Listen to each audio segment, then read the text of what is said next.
এবার আলিপুরদুয়ার শহরের মাধব মোড়ে ৩১ ফুটের শিব ঠাকুর, যা দেখতে ইতিমধ্যেই ভিড় করেছেন পুণ্যার্থীরা। আলিপুরদুয়ার জেলার পাশাপাশি অন্য জেলা থেকেও বহু পুণ্যার্থী আসছেন ৩১ ফুটের শিব ঠাকুর দর্শন করতে। উদ্যোক্তারা জানিয়েছেন, প্রতি বছরই পালা করে এখানে শিবের পুজো হয়। করোনার জন্য ২ বছর বন্ধ ছিল, তারপর ফের শুরু হয় প্রভাত সংঘের শিব পুজো। এবার শিব ঠাকুর ৩১ ফুটের, এটাই উত্তরবঙ্গের মধ্যে সবচেয়ে বড় বলে উদ্যোক্তাদের অভিমত। একদিকে চলছে শিবলিঙ্গে জল ঢালা, অন্যদিকে ৩১ ফুটের শিব দর্শন ভিন্ন মাত্রা এনে দিয়েছে।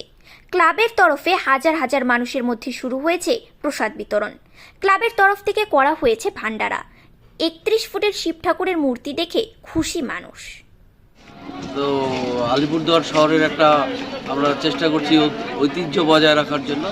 এর জন্য আমরা বিগত 7 বছর ধরে এই পূজাটা করছি, কিন্তু করোনার মাঝে 2 বছর হয়নি, আবার এবছর স্টার্ট করলাম। তো এটা সবার একটা ডিমান্ড ছিল, তো সেই ডিমান্ডের কথা মাথায় রেখে আমরা সবাই প্রভাত সংঘের পক্ষ থেকে আমরা এই পূজাটা করছি। এটা কত ফুট করেছেন? এটা 31 ফুট। তো বাইরে থেকে তো প্রচুর লোকজন আসছে। হ্যাঁ, আসছে। কোথা থেকে আসছে লোকজন? বাইরে আলিপুর ডিস্ট্রিক্টের বাইরেও আসছে, জলপাইগুড়ি, শিলিগুড়ি, এই অবধি যা খোঁজ পেলাম মালদার থেকে আসছে।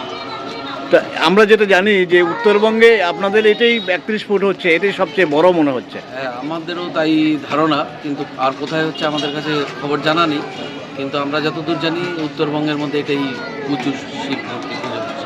এটাকে কেন্দ্র করে কি কি কর্মসূচি রয়েছে আপনাদের? এটাকে কেন্দ্র করে আমাদের এখানে শিবলিঙ্গে জল ঢালার ব্যবস্থা আছে, তারপরে জনসাধারণের জন্য একটা ভান্ডারা করা হয়েছে, তাতে ধর্ম বর্ণ নির্বিশেষে সকল মানুষের জন্য এই ভান্ডারার আয়োজন করা হয়েছে।